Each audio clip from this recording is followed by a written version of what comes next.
আবু জাহেল ছিলেন কাফেরদের সর্দার এবং ইসলামের অন্যতম প্রধান প্রতিদ্বন্দ্বী। আমাদের প্রিয় নবী হজরত মোহাম্মদ সাল্লাল্লাহু আলাইহি ওয়াসাল্লামের ইসলাম প্রচারে সবচেয়ে বড় প্রতিদ্বন্দ্বী ছিলেন এই আবু জাহেল।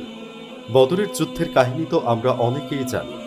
এই বদরের যুদ্ধের অনেকগুলো কাহিনী রয়েছে, যার মধ্যে অন্যতম কাহিনী হল আবু জাহেলের করুণ শেষ পরিণতি।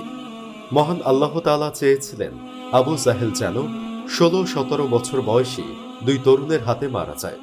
এখানে আল্লাহ তাআলার প্রজ্ঞাটি হল আবু জাহেলের মতো একজন দুর্বিনীত অত্যাচারী ব্যক্তিকে হত্যা করবে দুজন তরুণ আনসার, যা হবে তার জন্য অপমানকর আর কিশোরদের জন্য সম্মানের। মূলত আবু জাহেল ছিলেন কাফেরদের এক প্রতাপশালী নেতা।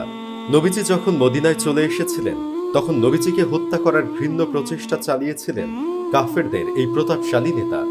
নবীজিকে কষ্ট দেওয়ার কথা শুনে দুই সহোদর কিশোর মুয়াজ ও মুয়াইজ শপথ করেছিলেন তারা আবু জাহেলকে দেখা মাত্রই হত্যা করবেন। ইসলামের ইতিহাসে ১৭ই রমজানের বিশেষ গুরুত্ব রয়েছে। এই দিনে সংঘটিত হয়েছিল ঐতিহাসিক বদরের যুদ্ধ। বদরের যুদ্ধই হল কাফেরদের সাথে মুসলমানদের প্রথম প্রকাশ্য জিহাদ। আবু জাহেল, আবু সুফিয়ান সহ কাফেরদের অনেক বড় বড় নেতারা মুসলিমদের বিপক্ষে এই যুদ্ধে অংশগ্রহণ করেছিল। সেই দুই সহোদর কিশোরও আবু জাহেলকে হত্যার শপথ নিয়েই এসেছিলেন এই যুদ্ধের ময়দানে, কিন্তু তারা কেউই আবু জাহেলকে চিনে না। তুমুল যুদ্ধ চলছে। তারা দুইজন আব্দুর রহমান বিন আউফের পাশে দাঁড়ালেন।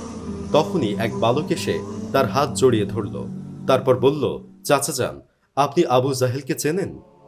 আব্দুর রহমান ইবনে আউফ জবাবে বললেন, হ্যাঁ চিনি, কিন্তু আবু জাহেলকে তোমার কি প্রয়োজন?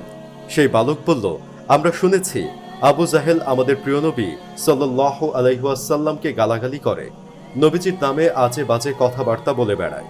আল্লাহর কসম, যদি আবু জাহেলকে দেখতে পাই তবে তার জীবন খতম করার আগে আমি ক্ষান্ত হব না। যদি তাকে খতম করতে না পারি তবে নিজেই শহীদ হয়ে যাব। বালকের কথা শুনে আব্দুর রহমান ইবনে আউফ রাদিয়াল্লাহু তাআলা আনহু মুহূর্তেই অবাক হয়ে গেলেন। অল্প বয়সী বালক, অথচ কি অসামান্য সাহস! এ সময় অপর বালকটিও তাকে জিজ্ঞাসা করল, আবু জাহেলকে কোথায় পাওয়া যাবে, জানতে চাইল। আব্দুর রহমান ইবনে আউফ রাদিয়াল্লাহু তাআলা আনহু তাকেও প্রশ্ন করলেন, আবু জাহেলকে তোমার কি প্রয়োজন? এই বালকটিও আগের বালকের মতোই জবাব দিল, আবু জাহেলকে যেখানেই পাওয়া যাবে তাকে হত্যা করবই, এই প্রত্যয় ব্যক্ত করল। পাশে দাঁড়ানো দুই কিশোরের কথায় আব্দুর রহমান ইবনে আউফ রাদিয়াল্লাহু তাআলা আনহু যখন বিস্মিত হচ্ছিলেন, অবাক হয়ে যাচ্ছিলেন, তখনই দেখলেন যুদ্ধের ময়দানে ঘোড়ায় চড়ে ছুটে বেড়াচ্ছে আবু জাহেল।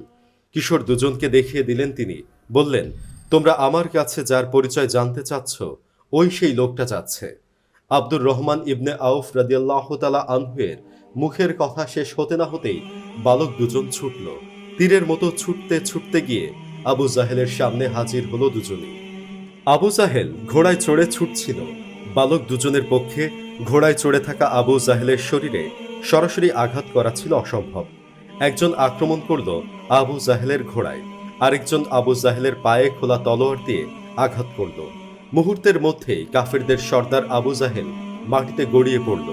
মাটিতে পড়েই ছটফট করতে লাগলো আবু জাহেল। বালক দুজন সমান তালে তাকে আঘাত করে চলল। আবু জাহেলের পাশাপাশি যুদ্ধ করছিল তার ছেলে। হঠাৎ করে বাবার এই করুণ দশা হতে দেখে সে থমকে গিয়েছিল প্রথমে। এরপর সে বালক দুজনের একজনের ওপর তরবারি চালিয়ে দিল। বালকের মাথা লক্ষ্য করে তরবারি আঘাত করেছিল আবু জাহেলের ছেলে, কিন্তু সেই আঘাত এসে লাগলো বালকের হাতে। হাতটি শরীর থেকে আলাদা হয়ে একটি চামড়ায় ঝুলে রইল। আবু জাহেলের ছেলে ভেবেছিল আক্রমণ করে সে বালকের হাত যখন কেটে ফেলতে পেরেছে, তখন আর বালক দুজনকে ধরাশায়ী করা আর কোনো ব্যাপারই নয়। কিন্তু তার এ ভাবনার মৃত্যু হলো সামান্য সময়। যেই বালকের হাত কেটে ঝুলে গেছে, যুদ্ধ করতে অসুবিধা হচ্ছে বলে সে পায়ের নিচে হাত রেখে একটানে নিজের হাতটা ছিঁড়ে ফেলল। তারপর ছিঁড়ে ফেলা হাত দূরে নিক্ষেপ করে আবারও যুদ্ধে ঝাঁপিয়ে পড়ল। এই অবাক করা কাণ্ড দেখে আবু জাহেলের ছেলে দ্রুত সেখান থেকে সরে গেল। বালক দুজন আবারও আবু জাহেলের শরীরের ওপর চড়ে বসল। তখনও আবু জাহেল মরেনি। দূর থেকে বালকদের অভাবনীয় আক্রমণে আবু জাহেলের এই মরণ দশা দেখে আব্দুর রহমান ইবনে আউফ রাদিয়াল্লাহু তাআলা আনহু এগিয়ে এলেন এবং আবু জাহেলের মৃত্যু নিশ্চিত করলেন। আবু জাহেল যখন মুমূর্ষু অবস্থায় জীবনের অন্তলগ্নে এসে পৌঁছেছে, তখনও সে দাম্ভিকতার সুরে বলেছে, তোমরা কি আমার চেয়ে শ্রেষ্ঠ কাউকে হত্যা করতে পেরেছ? মৃত্যুর সময়ও তার অহংকার কমেনি।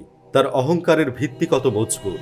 বস্তুত আবু জাহেলের অহংকারের পরিমাণ পরিমাপ করা অসম্ভব। সে নিজের ভুল স্বীকার করেনি, স্বীকৃতি দেয়নি আল্লাহ ও তার রাসূলকে, বরং তার আচরণে স্বীকৃতি পেয়েছে অহংকার আর অহংকার।